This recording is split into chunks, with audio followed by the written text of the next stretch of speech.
Well, JT, just an opening statement on your thoughts of the game. Yeah, I mean, it was. I think all the credit to WashU. That's a really good team. We knew that coming in. They played a really good game. I think that they did some things. I mean, they did some things better than we were ready for.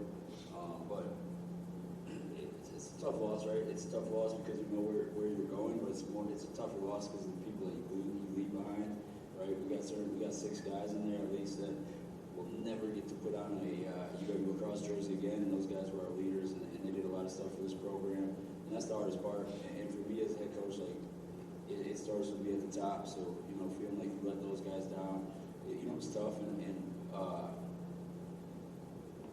I think that's the biggest thing is those guys set the standard. You saw Mitchell Hall.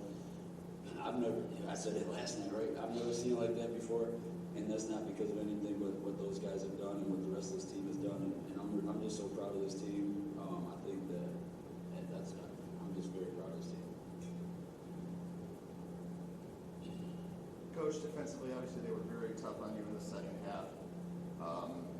And similar to last night where there was a stretch where that happened and you guys were able to kind of flip the switch. What did you do to try to find that magic tonight, or is that not how it works? Yeah, no, I think like I said, it starts with me. I got to figure out some things this off season and find some other ways that we got to be able to get into some actions when our initial actions, I guess, or our secondary actions kind of get taken away. And I think that happened there. And then, I mean, I'm not a guy who makes excuses, but you could see it in some of our shots that our legs were a little out. Like we had some threes that I thought were really good looks that we had that were just short. And you want to be able to combat that by getting stops or doing something else. But we missed a three, gave up a transition bucket, or we missed a three, and then they had that run where I think they had 2 or 3 threes back to back. That was huge against us. But it starts with me. I got to figure out some better things to get us into stuff when our initial actions kind of get out of place. I think you see sometimes teams at this level, the back-to-back nights thing sometimes is a new thing for them, right? You don't play back-to-back in conference ever. Your conference tournament doesn't have back-to-back nights either. So if you did it, it was way back in November and December, right? Yeah. But I mean, like I said, they did the same thing. They had to play last night, and I mean, they managed it, right? So we got to be able to manage that too. I think it was just a tale of two halves. Like we kind of dug ourselves a hole in the first half. We were up, right? But we gave up some offensive rebounds, gave up some second chance points, so we're up. I think we were shooting like 56%. We held them at 38%. But for it to only be a 3-point game, it's because of some of the things we did. We just had some turnovers. We just weren't playing our best basketball. I thought we were going to come out. I thought we had a decent start, and then it just kind of went downhill. We could never just, like you said, just find that switch. And I think, but I'm proud of them. Like it's not, like I said, that's on me. We got to figure out some things that we got to do better so we can get to those second actions and not let those things happen. You mentioned the offensive rebounds. Obviously, in the second half, they had good performance defensively. Some of those shots inside weren't falling. How big of an issue was that length? Yeah, I mean, it was big. Like we are who we are as a team, right? So we play basically four guards. We play one big, and really like he's a skilled five, right? Really four, the most small ball five, you could say. So we know that all year, and it was kind of the issue that we've had most of the year is we've got away with maybe not winning rebounding margins or winning the rebounding battle. And tonight it kind of just poked its head. I mean, we got out rebounded by 9.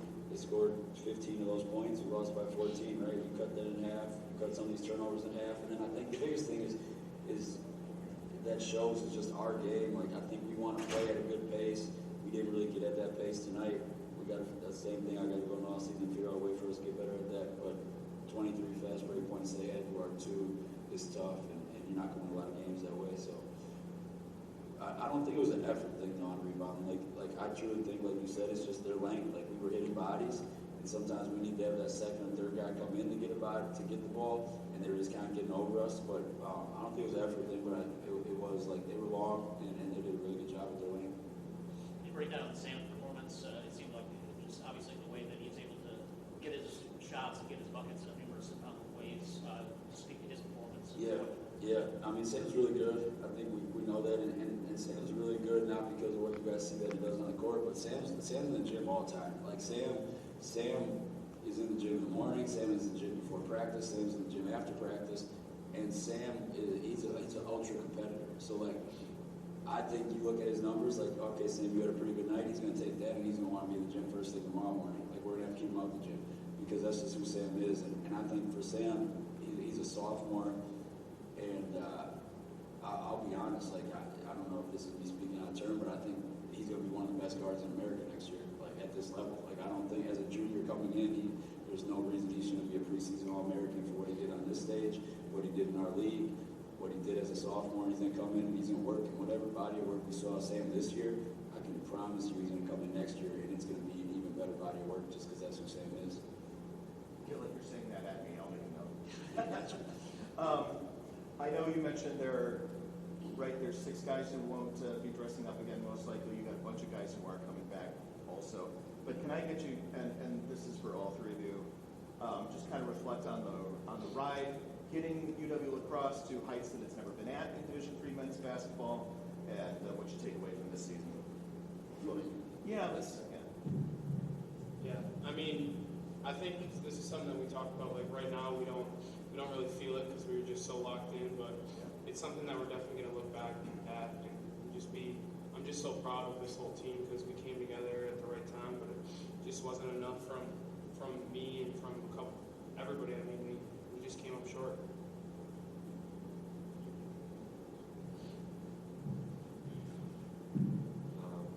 I think we're just sort of finishing what past players started. You know, the seniors and the upperclassmen when I got in here, they laid a really good foundation. I think we're just trying to continue that, and I think that was evident in this weekend. I felt like the program's going in a really good direction. I think that's because of not just this team, but a lot of teams in years past have been simply building on the years before. Kind of springing forward, going into the future, I guess. What kind of steps you guys need to take to make sure that this is kind of the standard that these are the type of games that you can go UW lacrosse that you're playing in your community? Yeah, I mean, just to kind of piggyback off them, I think it's what we talked about downstairs before here is like the standard.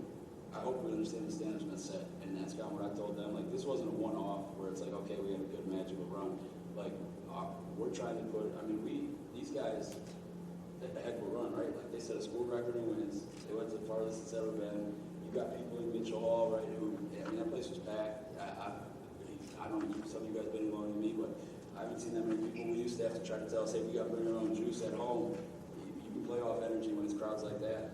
But that standard has been set not because of what they've done on the court, but because of like the type of people that are in the program and continuing to come into the program, right? The guys that have been here and then accepted me when I got here as head coach, the guys that have come in and fit in with the guys that were already here, and then those guys getting accepted by guys who were already here, right? So that's the program. Your culture isn't words on a wall or what we say, like we have core values. That's not your culture. Your culture is the people who live by the things that you talk about. And we have people who truly live by the things that we talk about. And now that standard is set. And that doesn't mean we may ever go to Elite Eight again, right? That's just the truth.